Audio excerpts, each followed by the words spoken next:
Hey, what's up, everyone? It is Coach Rob DeBoer back again with my great friend Dustin Schaefer. Where are you? Are you out in San Diego, North I'm California? in the Bay Area, just north of the wine country, actually. I don't drink wine, but I'm in wine country. There you go. We're back again with, gosh, we only have 3 questions left. And these are not so much questions, but rather objections. And what we decided to do was address, I think, a community of people, health, fitness, nutrition experts, gurus, people in the health, fitness, nutrition industry. Because over the last 8 years, we've been part of a company that has really been the category king and the leader in education of exogenous ketone supplementation. And we thought, you know what are the objections? Aren't why aren't every, why isn't every athlete, coach, trainer, performance enthusiast at least asking the questions? We thought, you know what, there's some obvious objections that you and I both have come up with over the years, that we have ourselves. So for those of you that don't know, my background is in collegiate athletics, strongman, I did bodybuilding. I wasn't always a drug-free athlete. Now it's just performance coaching and nutrition. Dustin is someone that actually is the opposite of me in that he followed the ketogenic diet out of need. He had a head injury. He's a former college athlete, and his body just beat up. And so we come at this from very different angles, but we align because we represent a product that you would better known as that would be best known as exogenous, outside the body ketones that we supplement into the body in the form of a fine white powder. It's got multiple patents. It can't be reproduced. It can't be recreated. It can't be resold by any other company. So we feel honored and privileged to have access to this, but more importantly, we want people to understand maybe not so much what it is, but what it isn't. And so we put together this top 10 list. Kind of fun late night style with Dave Letterman, the top 10 objections to drinking ketones from the health, fitness, nutrition industry. Today is number 3, and we're talking about athlete performance, application, and understanding. And Dustin, before I throw it to you, I'll just say this. When we say athletes, I mean, that's a broad topic. Right. I would argue wives, mothers, moms, dads, they're all athletes in their own right. But we're going to go a little more specific. What about the performance athletes? I think there's one thing that I always structure this conversation around. What if ketones could help you train harder, recover faster, and regenerate quicker? That's kind of the cycle. We train, we compete, we recover, repeat. That's the process. I would say ketones lend themselves to this conversation in this application. So I'll throw it over, just give some thoughts on what is the application? Why should an athlete or a coach provide knowledge of what exogenous ketones can do for their players? Yeah, absolutely. Well, what's interesting is you have a few different factors here.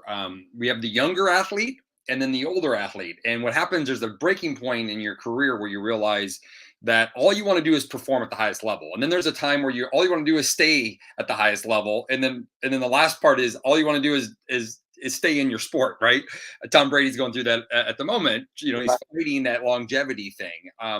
And so what we see is that when we apply this to different athletes in different spaces, we see a difference. And I think the same thing is with mom and dad, a mom of 40 versus a mom of 25, they're in different phases of their life, right? So we see it there too. So a lot of our younger athletes, what they see is faster recovery. What they see is a higher level of performance. They maybe improve their 1 rep max, or they improve their whatever their goals are. I'm working with quite a few different Olympic athletes, and when they're younger, it's like they're faster, and that excites them. But with the most interesting thing I've seen when we were working with, there's 2 different audiences actually in Europe. One was Tour de France riders, is we saw such a difference in their style of riding. Right. So we had our endurance athlete, that meaning most of the Tour de France riders are endurance based, but some are hill climbers based, where they focus, they're strong on the hills, right? And other people suck on the hills. Timing was a little different. We saw a different response where somebody that was on a hill climbing, we might even do that with carbohydrates, which was really cool. And what we've seen is they just didn't get tired. Where they were, I mean, if you look at the numbers right now, keto athletes are smoking. So it's unbelievable, right? At the same time, our endurance-based athletes were going more keto diet, and their sustainability was great, and they had more of an output. They could give a little bit more power. Where we didn't see a lot of power change in the hill climber, we saw the ability for them to sustain the power, which was different, right? And it was really cool to see that. But I would say the other thing I noticed with our older athletes was cognition. Most of them say, you know what, I can see my lines better. When I'm kicking the soccer ball, I feel like I can just see that, like, where it's going clearer. So that mental clarity comes in there. So the application is so unique. And then, of course, the recovery, I think, which is the best part of the application, which is harder to quantify. Yep. And, I think you nailed it. One of the probably tailor-made applications would be for endurance athletes. And for those of you that are endurance athletes or your metabolic, optimization coaches for endurance athletes, whether it's people that do OCR competitions or go run marathons or triathlons or sprint marathons or sprint triathlons or everything in between, even ultra marathons. Right. We really are seeing these hybrid athletes because if we boil it all down, it delays the bonk. Right. Term to endurance athletes would understand, and that means kind of running out of gas. So it delays glycogen depletion because now all of a sudden you're a dual fueled athlete. Number one. Number two, you touched on something, and I would encourage people, go Google exogenous ketone patent muscle power output. Right. Imagine if, and look, we're talking to the high performance athlete at times. Imagine if you were just 1% better, or you could increase muscle power output by 1%, and you're looking for the science to justify and quantify. Well, wait a minute. Will this do that? How do I know it's quantified? So there's a lot of research. There's a lot of application. We just encourage people, reach out to us. We want to address your obstacles, your concerns, questions. I'll say this, maybe one of the longest performing athletes using this particular product is a friend of mine. She's a triathlete. Her name's Becky Wallenberg in Charleston, South Carolina. Her performance on exogenous ketones, she kind of started playing with this dual fuel ideology. Hey, if I could leverage carbs and ketones in my body simultaneously, what does that look like? Well, she found herself a keto adapted athlete without giving up carbohydrates. Right. And it attracted the attention of her coach.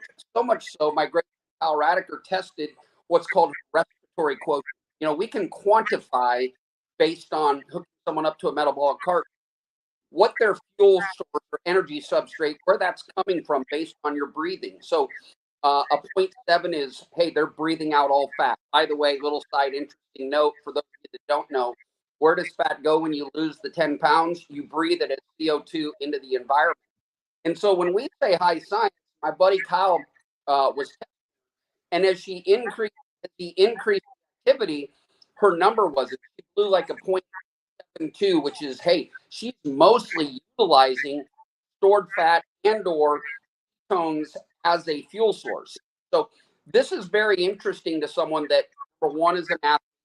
But again, I want to go back and finish this by just saying, Dustin, it's not exclusive to athletes. I mean, what if a mom or a dad had more energy, endurance, and you mood and mindset? Ketones are a molecule, and I had never really thought of, what if I could see the free throw or the basket a little bit better, or what if I could, you mentioned Tom Brady. What if my peripheral analysis of the defense was a little bit better? So this is something that I think coaches, trainers, athletes, parents of athletes should take a very serious look at.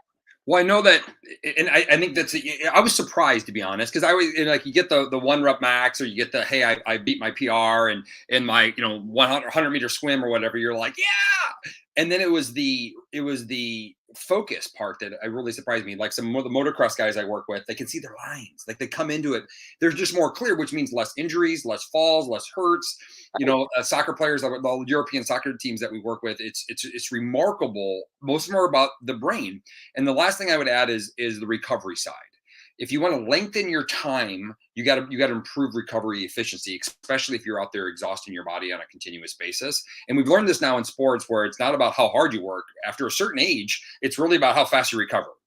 And that's an important factor. And ketones are huge for that. Most of my athletes do drink 2 a day at minimum, just because their demand on their body is a lot higher. I would just say this, Rob. One last thing I would want to end on is, is ketones improve the utilization or efficiencies of ATP. You get up to 30% more ATP production. And ketones are huge because you use less oxygen. It's one of the reasons why we've been researching it for outer space and researching it for deep sea diving and mountain climbing and everything else, is because you can be as efficient with less availability of oxygen. Well, think about my mom at 70 trying to shovel her sidewalk. She wants to still shovel her sidewalk. Well, in Minnesota right now in the winter, most challenges are these aging populations shoveling.